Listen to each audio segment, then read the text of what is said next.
You're still here? You reek of old age. Go home already." This harsh outburst came from our oldest son's wife during their housewarming party. My husband and I had come to celebrate our son's new home and were shocked by her audacity.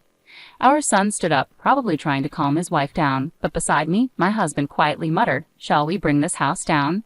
At his words, our daughter-in-law's arrogant smile turned into a surprised gasp. Little did she know at the time that it wasn't just the house that was at stake, but her entire life as well. My name is Jacqueline Green. I'm 64 years old. I married my husband Sam and moved into his family home, where we lived a contented life. We were blessed with 2 sons, Robert and Ted, both of whom have grown up, have families of their own, and are doing well. As for Sam and me, all we want is to live out our remaining years in peace and happiness. However, there's one little thing that bothers us. It's our oldest son's wife, Alice. From the moment I first met her, I didn't have a good impression. Alice was 24 when she first came over to introduce herself before marrying our son. Although she greeted us at the door with a hello, there was no smile on her face. "Let me see, you're Alice, right?" Since she hadn't introduced herself, I asked my son just to be sure. At my question, Alice scowled. "What, does Robert have other women?" Both Robert and I were taken aback. "What are you talking about?" "Of course not," Robert hastily reassured her. "Well then, why did you need to confirm my name?" Alice started to argue right there on the doorstep. "I'm sorry, I shouldn't have said that." I nervously tried to calm the situation. Even though she was young, I couldn't help but think she lacked common sense, but hoped that time in marriage would improve things. That's what I thought at the time. Both families met, and everything proceeded smoothly. Alice's parents seemed like very nice people. They run a small electrical shop together, and they gave off a good vibe. I thought positively that Alice's initial behavior was perhaps due to her love for Robert. After their wedding, the couple moved to an apartment nearby. A few years later, our younger son Ted also decided to get married. It was a bit of a shotgun wedding. Ted was still in college, and his bride-to-be, Megan, was 20 and working from home after finishing high school. Honestly, we were worried. We had no idea what kind of girl was going to come into our lives, but when we first met Megan, she came with a gift and introduced herself politely at the door. I was surprised. Although we had thought that Alice's behavior was due to her youth, Megan, who was even younger, was very polite and respectful. There were some concerns about how their relationship began, but Megan seemed like a wonderful and kind girl. In the time leading up to their wedding, Megan visited us many times. She always offered to help out around the house. Of course, we couldn't let her do that, but we were incredibly touched by her thoughtfulness. The second son's wife's family owned a small construction company. Ted, who was still in college, decided to drop out and start working there. Then a beautiful baby girl was born to the couple. When the baby turned 6 months old, they decided to hold a belated wedding ceremony. Of course, the eldest son and his wife attended the ceremony. However, Alice looked sullen the whole time. Despite being a part of the family, she was constantly on her phone, never leaving her seat.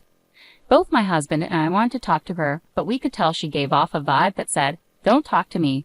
The wedding ceremony went smoothly, but the problem arose after that.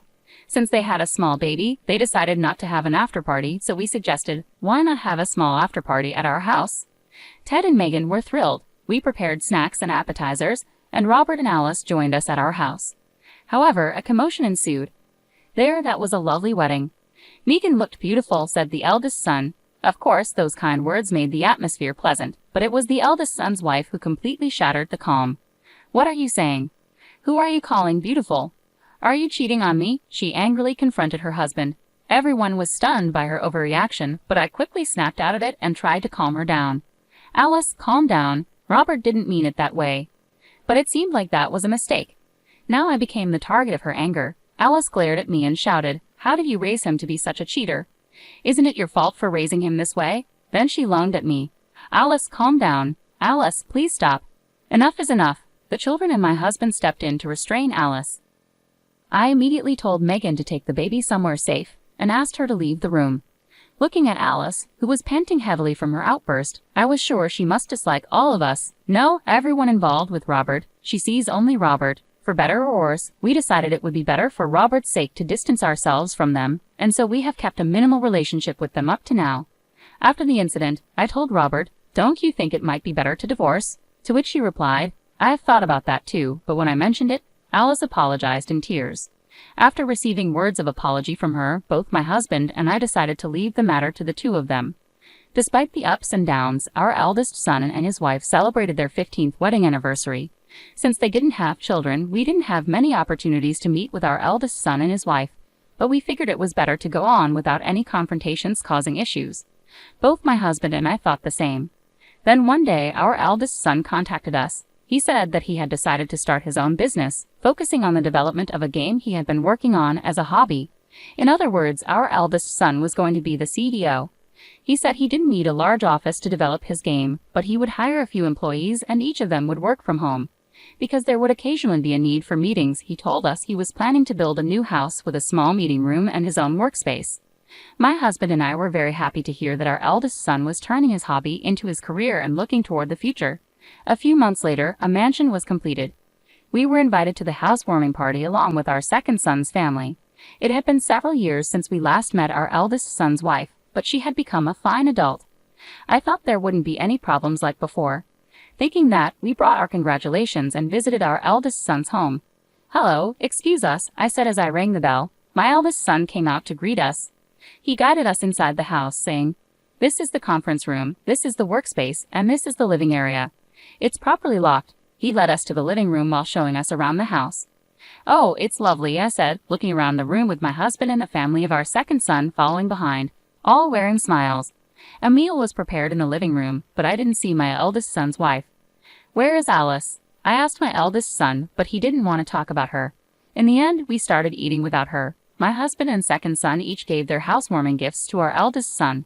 "You didn't have to do all this," my eldest son said, grateful but accepting the gifts with thanks, acknowledging the celebration. The second son's family had one more child since then, and the older child was already in elementary school while the younger child was still 2 years old. Both of them were excited about the new house. That's when it happened. There was a noise upstairs, followed by the sound of footsteps and someone coming down the stairs. "What? Alice is here," I called out to my eldest son, but he didn't answer. Then, when she entered the living room, she frowned upon seeing us. "Alice, hello, it's been a while," I called out to her, but she was still looking sullen as usual. Then she said to us, "You're still here. You reek of old age. Go home already." Alice's harsh words froze the warm atmosphere in the room. "Hey, Alice, how can you say such a thing?" Robert chastised his wife, but it was clear Alice had no intention of taking his reprimand to heart. "Well, it's the truth, isn't it? Our brand new house is getting ruined because of them. I told you not to invite them over. And what are you, some big shot CEO now? Hanging around with some old codger who keeps working past retirement and people who are so average they had a shotgun wedding after dropping out of college. We live in completely different worlds." I was speechless, and so was my second son's family. Even my grade school grandchild was struck dumb in surprise. I had made various excuses attributing her behavior to her youth or excessive affection for my eldest son. But that was my mistake. Something essential to her humanity is missing. She lacks warmth and kindness towards others. It's not that she loves my eldest son the most. She loves herself above all else and values her status as the wife of a company president more than anything. I was furious. I couldn't stand silent anymore. As I was about to retort, my husband, who had been listening to the argument between my eldest son and his wife, let out a sigh. Usually calm and gentle, he said, "Maybe we should just tear this house down." At my husband's words, my eldest son, second son's family, and I involuntarily looked at him. Nobody could believe that such words had come out of his mouth. Only my eldest son's wife let out a surprised gasp. "What?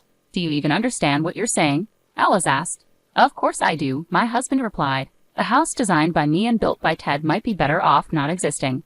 Alice was stunned at my husband's words. "I'm sure you, as the president's wife, wouldn't be satisfied with such a house designed by an old man and built by someone beneath ordinary. Our worlds are different. You should just move out." My husband's calm tone was ironically scary. Knowing this, none of us could interrupt the conversation between him and Alice. "What do you mean?" Alice started to tremble at his words and she glared at my eldest son. Noticing her gaze, my eldest son sighed and said to Alice, "It means exactly what he says. This house was designed by my father, a top architect, and the contractor is Megan's family's firm, with the foreman being Ted. I may hold a title and be a president, but I neither have substantial wealth nor reputation yet. Thanks to my family, I could own such a wonderful house rather among us. I know we are the most ordinary or even beneath ordinary." Alice turned pale at my eldest son's words. She must not have known, but even if she didn't know, didn't she ever wonder? There's no way our eldest son's income and savings alone could have built such an impressive house. My husband didn't even charge for the design work, and there's hardly any profit for our second son's in-laws who run a construction company. I can't thank enough to our second son's in-laws who helped us simply because we're family. Yet our eldest son's wife has the audacity to act pompous just because of her husband's status.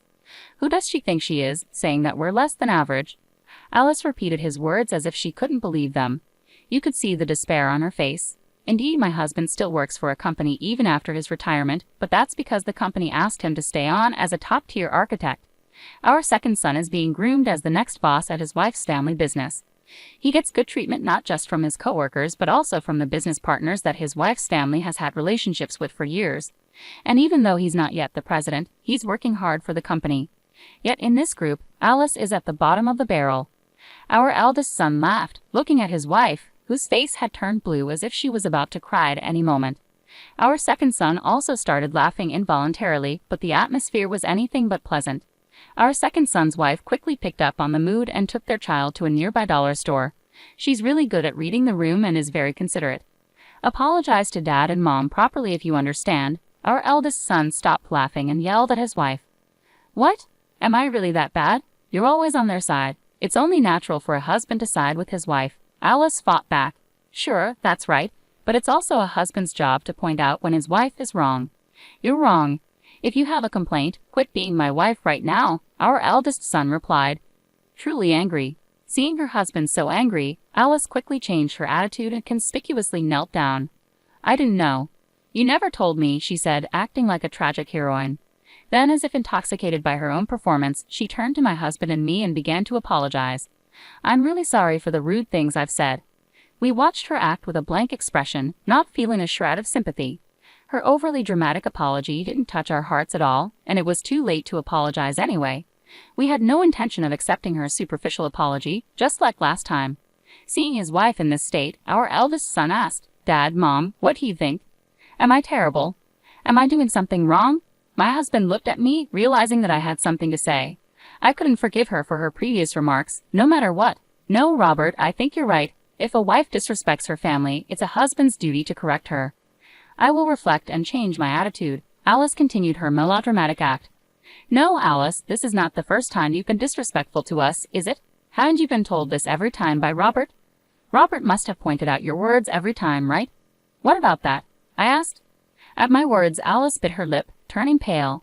I don't meet someone who belittles my husband and son in the Green family. It would be better for both of us to cut ties, I said. Jacqueline, she cried out in a desperate voice. In our 15 years of marriage, it was the first time she called my name. We live in different worlds. I threw her words back at her. At those words, Alice collapsed on the spot and froze as if her spirit had left her body. She might be regretting her actions a little bit. Being told that we live in different worlds must have been a significant blow to Alice, even though they were her own words. Although I thought that, my second son said, Mom, you were really cool. It seemed to be quite a shocking remark for Alice.